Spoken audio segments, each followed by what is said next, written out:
my name is Arthur, and welcome to my channel, Mr Excalibur.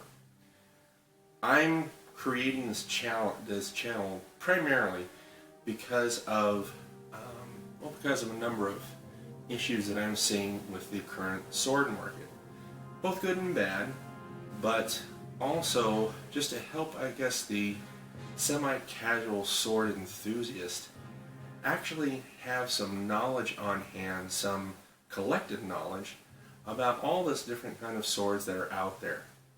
And I'm just going to kind of mix in my own experience in the sword market as well as a bunch of other people's experiences.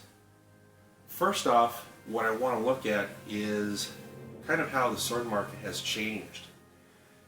When the internet first really boomed in the late 90s, early 2000s, there really were only two kinds of swords.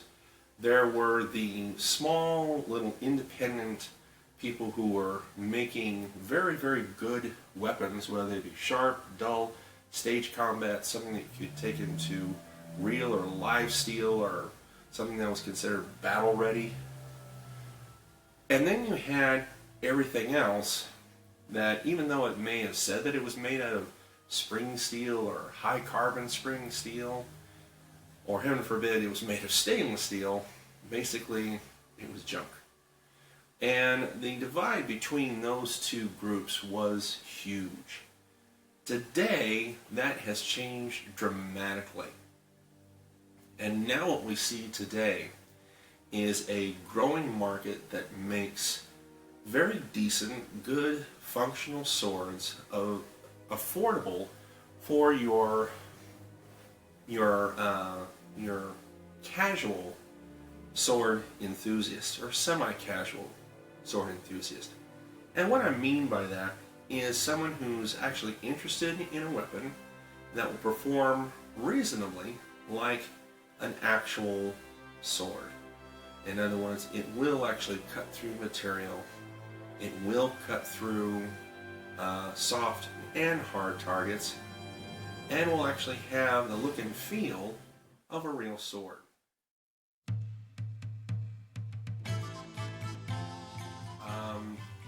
My own experience started off primarily with stage weapons. These were companies that made good, what they called theatrical combat swords. In other words, they looked and felt very much like a real sword should look. However, they're blunted. My first experience started with Salamander Armoury. Salamander Armoury is a company that was founded and is currently still being maintained by a man by the name of Jim Hersulis. I'll be doing a review of my collection of Jim Hersulis's weapons, commonly just referred to as ATARs, in some videos to come. Later on, I transition into swords made by Baltimore Knife and Sword. You see some examples of both of those on the table in front of you. This one here is a sword made by Jim Hersulis, and thus the ATAR. I'll have you guys focus later in on some aspects of some of his work. This is one of his. And then later on, like I said, I moved on to Baltimore Knife and Sword. Baltimore Knife and Sword is the group of metalworkers and swordsmiths and armorsmiths that you see on the channel Men at Arms. They've transitioned into some other things now. They're not doing those videos quite as much, at least as of this date. But this is one of the pieces that I had that was made by them. This is one of their long swords that I got from them. And I'm going to be doing a review overall of their company, at least my experience with them, and the products that I've gotten from them.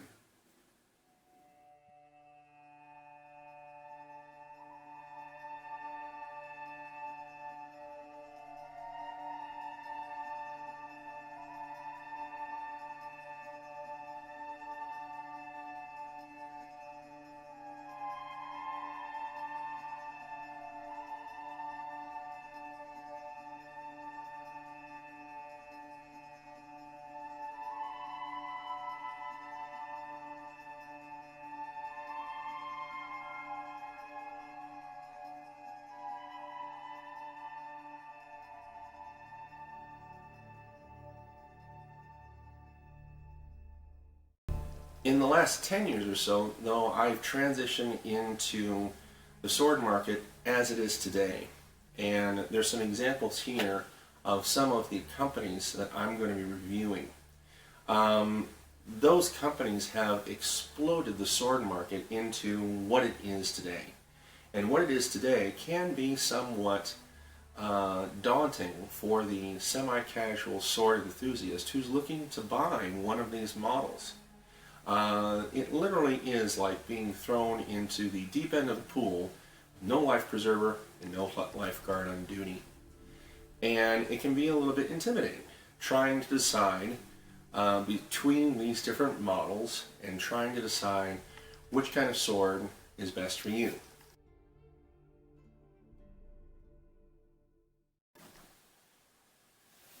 The kind of products that I'm going to be focusing on pretty much are in two categories, and you see them displayed here. The first is European long swords. There have been several makes. Quite a few of the manufacturers that I mentioned make European long swords. A lot of them are, well, all of them are, at least they claim to be, very functional. Weighted properly, will actually cut through both hard and soft material, and will, stand up to the rigors of even possibly competition cutting. That's something I want to look at. The other market is much deeper and actually has become much more complicated, and that is the market of Japanese long swords, otherwise known as the katana. The katana market has, in no uncertain terms, exploded. If you were to look up, if you never have before, if you were to look up right now on the internet, Japanese katanas for sale, you literally be drowned in websites selling all kinds of these. Again, the price range that I'm going to be focusing on is the $300 to $600 range for Japanese katanas. That is going to be a pretty good window to give you a sword that is functional, that has some nice aesthetics, and will give you the feel of a real sword. The question is, of course, for you the viewer, is what you see, is that going to be what you want?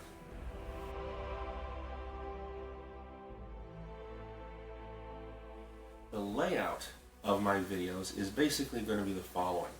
First, I'm going to be introducing to you the product that I'm going to be focusing on. Initially, I'm going to be focusing on products that I have myself, and those include products from Dark Sword Armory, Baltimore Knife and Sword, Salamander Armory. I even have some United Cutlery swords, as well as an example from the Hanwei line. So those are just some examples of some things that I'm going to be introducing to you first off. I'm going to expand from there to some of the brand names that I've already mentioned.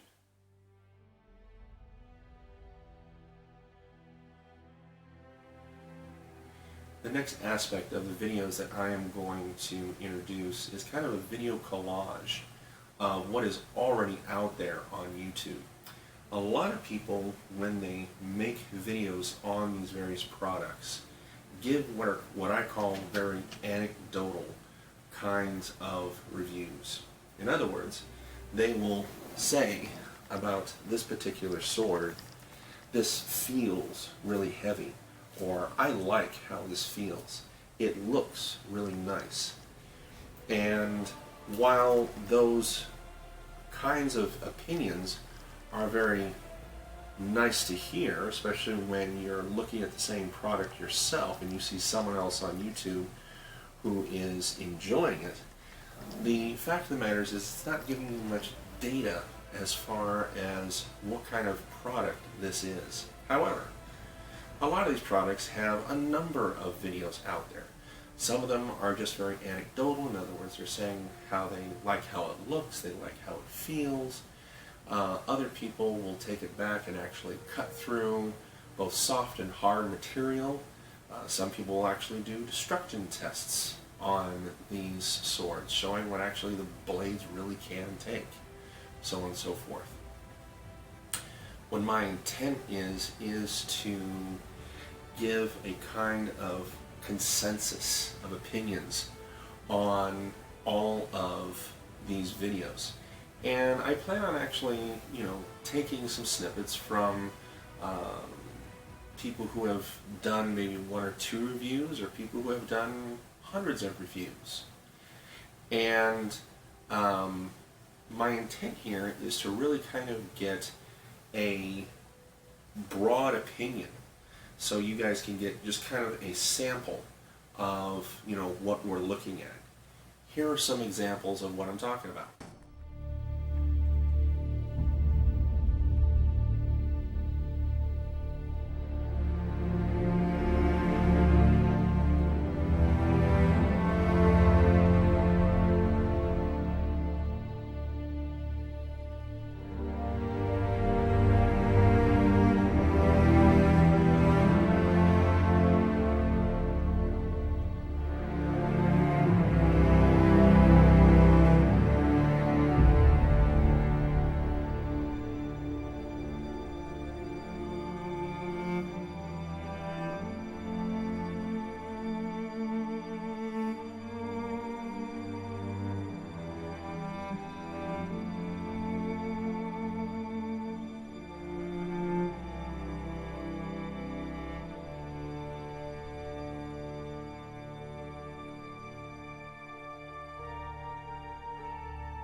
The final 2 parts of the videos that I'm going to be providing for these various topics include 2 things. One is a breakdown of the actual steel that's used. This is actually a topic that not a lot of people go into.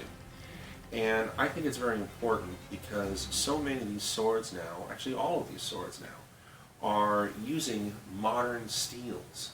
And that inevitably brings up the argument of whether or not, here is a Baltimore knife and sword longsword, and they use a very modern kind of high carbon spring steel. The question is, how would this have stood up against the real thing? And the answer is, we don't know. We're never going to know. And the reason why is because the steels that are used today are actually much more refined than what they had back then. And this includes both European and Japanese makers.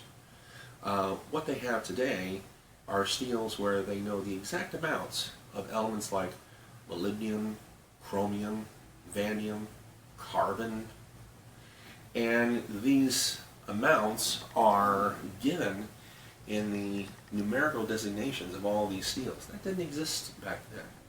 So it's really important now for buyers, when they see a sword that's made of 1095 high carbon steel versus 5160 or 1075 or any of these other modern steels out there, what exactly does that mean? What does it mean as far as how should that blade have been heat treated and tempered? How will it actually withstand? What's its durability? How well will it hold an edge? I think it's important that that conversation be had with a lot of these swords, because a lot of people see that information on retail websites, and sometimes they look at it and go, I have no idea what that means. What does that tell me? What does that tell me about this particular sword versus that one? Lastly, what I would like to do is I will give my own input. I will give my own input about how I like them, my own, I guess you could say, anecdotes about how the sword feels, the aesthetics of it. And if it's a sword that actually does have an edge on it, I will do some cutting demonstrations and show you just how it cuts through your normal stuff that you see in a lot of videos.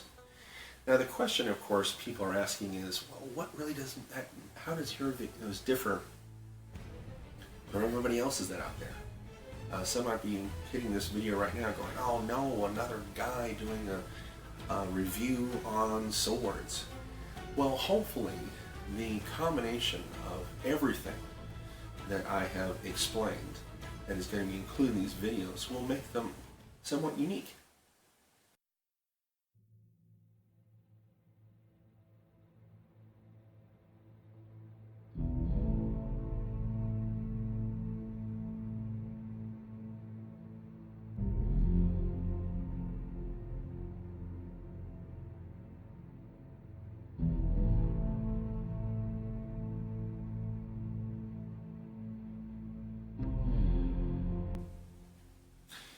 Lastly, I do have to credit some people who have done a lot of the footwork on these before, and these are people like Jensen, scholagladiatoria, Skallagrim, Medieval Review.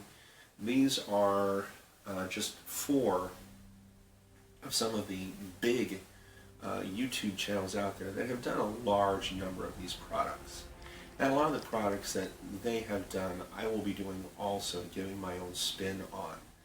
And hopefully I'm going to be able to include a lot of their opinions, maybe perhaps all 4 if they happen to be reviewing the same item. And hopefully that will benefit you, the viewer, and so that when you decide to get into this wonderful hobby of collecting swords, learning how to use them, appreciating them, and enjoying the magic of them that I have always enjoyed, hopefully seeing these videos will benefit you as you search for your swords or sword, your signature weapon, and you learn to enjoy this just as much as a lot of people here on YouTube and a lot of the people I've already mentioned, how much they enjoy it as well. So thank you very much, and I hope you tune in, and be sure to subscribe, and hopefully we'll have videos coming real soon. Look forward to seeing you. So long.